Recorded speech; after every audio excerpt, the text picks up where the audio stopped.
Let's talk today about the 9 to 5, the traditional job system, the traditional career path.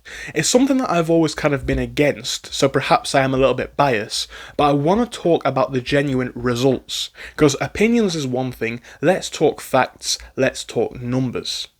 Now, this little series that I'm going on today is inspired by a conversation that I had with a friend the other day. Now, this is a friend who works in what I would probably consider to be a semi-professional job. We're talking office, but, early stages of the career.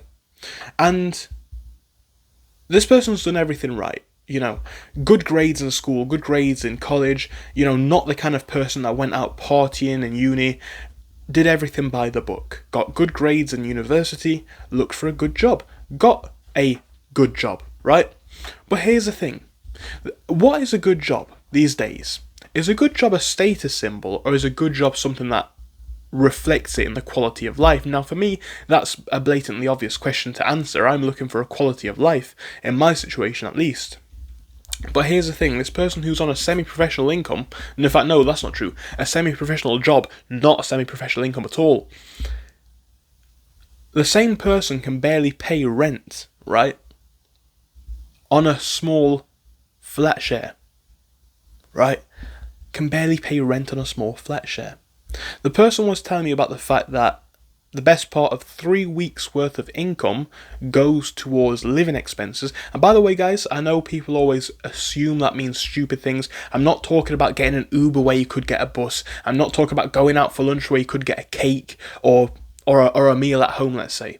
What I'm saying is this. I'm saying this person's telling me that the basic necessities, due to the prices, we're talking $700 a month in rent for a flat share, right? And it led to an interesting point that got me thinking about how broken the system is. The person said that they hope that the rent doesn't increase any more or much more, because then it's coming to a point where they're going to be screwed, basically, right? On a good income, on a full-time job.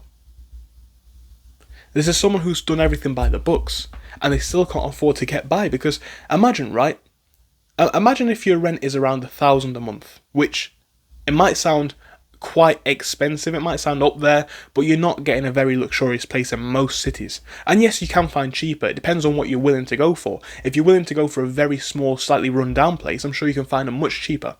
But let's just say, for example, $1,000 a month in London or Manchester, which is basically the pop-in places. If you want to be where the opportunity is, these are the kind of places. If your income's $26,000 a year, which is supposedly a relatively decent income in the UK, half of it's going to rent. If it's 30,000 or 36, which is a decently good income, a third of your income's going to rent roughly, right? Where does this end? Now here's the thing. Over the past, what seems to be since about the 2008 crisis, but it seems to be a more prolonged trend than that, living standards are unexcusably and undeniably falling, in the UK at least, right? We're now coming to a point where, like I say, someone can be trying to start a professional career, and they've, due to the price of car insurance, travel costs, even if you don't have a car, train fares, bus fares, they're not left with very much after a full-time job. Not very much money at all. No opportunity at all of affording a house. And people always say these people are probably wasting their income on stupid things. Well, a lot of them aren't. What is the end game for the 9 to 5 here? And this is one of the reasons why, yes, I have got the 9 to 5 as a backup plan, in the sense that I can go and get a 9 to 5. Hopefully in the next couple of months I am going to complete my degree, which is going to help me, but it's never been the desired path, and I've always been working on my own businesses. And I'm glad that I have, because I'm being proven right in a way. Like, for my parents or grandparents or whatever, whether they were or were not rich, right, they had the opportunity to try and better their income, and they could have become middle class. Now, how do you do that when you have no money to go into savings at all? How do you do that when a rent increase next year is going to wipe out all of the cash that you had in savings over the past year? How do you do it when food prices are increasing? It seems like the income is not increasing, the workload is slightly increasing, but realistically the cost of everything is pushing people in that 9 to 5 salaried position out of their opportunities completely. What do we do about this? Well, I'm starting to think genuinely, right? The 9 to 5 almost can't be someone's only income source, whether it's working full time and doing stuff on the side, which is incredibly taxing.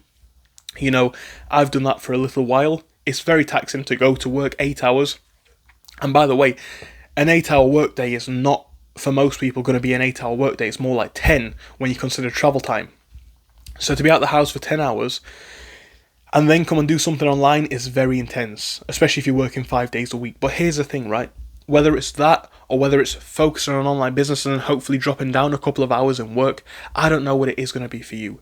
But I'm seeing a trend here with a lot of my friends, with a lot of young people, with a lot of what I'm seeing online as well, with what I'm facing in my own life. The amount of times I have gone to work, in the past month, come home, whatever, live my life, and then a bill's come in or a cost's come in, and I just think to myself, thank God that I have my online incomes, which are realistically double my job income.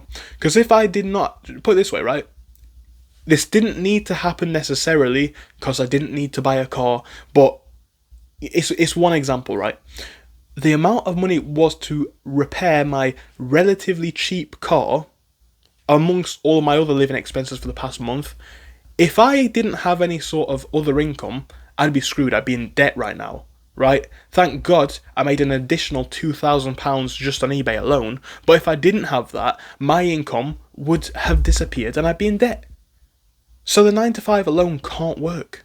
Or, for most people, it isn't working. Look at the results in front of your face. Don't go in the comment section and say, well, this is wrong. Look at the results. Are you having the results of someone who's putting their all into life, their all into work? Now, this is shocking. And I think for a lot of young people, the path needs to change. I had an ambition myself of trying to get myself my own place and a good career. I don't know what kind of got into me in the last couple of months. I thought I'd try something new. Now, obviously, I would be a lot better off getting a full-time career. But the main reason for that is because I live at home with my family. And I'm not going to hide that fact, right? Here's another point. I saw an opportunity for a career in Manchester, which is the kind of place where I'd want to live. But this is a funny thing. And this is not uncommon, with the living costs associated, I would have zero extra income. I'd be working full time and I'd be no better off than where I am living here, right? Because let's say I made 27,000 in this professional career, it's living expenses full stop. Everything else would have to come from my online income streams. And some people would say take the plunge anyway, but look, we're being milked for our productivity, completely drained for it, and seeing nothing back in response. And I don't know what the answer is, guys. I'm not trying to profess like I've got the answers. I don't. But what is the conclusion here? It looks like the 9 to 5 is unviable, right? Maybe you'll get yourself into a position where you might be able to afford a small flat that's your own by age 30. But what are you going to do in the meantime?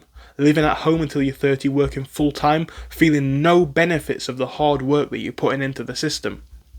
I don't know. I think the only thing that I can think of is following a different path, and I don't know what that's going to be for you. But I hear a lot of people moaning about how much both they hate their job, how much they don't want a career, and yet they're doing nothing to free themselves. Like I say, for me, I am in a brilliant position, and I'm glad I've done a complete 180 turn on this system. I had the initial idea, online business is good, but I also want a job. Then I've seen, okay, well, I've got a job, and I'm making nothing. I am slightly better off because, like I say, the money that I had coming out for the car was going to be coming out whether I had my online income or not. But with my living expenses, this is not viable. Or at least that's what I'm realising. And I'm like, this is not a long-term path. For me, it's a great way whilst I'm living at home to raise an extra couple of thousand, and £10,000, £20,000 extra. What could that money be used for? I don't know. It could be used for potentially looking at somewhere else to live in a cheaper country and getting set up. It could be used for investments here in the UK and hopefully getting ahead genuinely rather than keeping up an appearance. I don't know, right? But this is the thing. The system's not working. I think the end game is going to be very miserable as people are doing the same level of work and they're having no better standard of living. Actually, it's getting worse. Thank you, and I'll see you soon.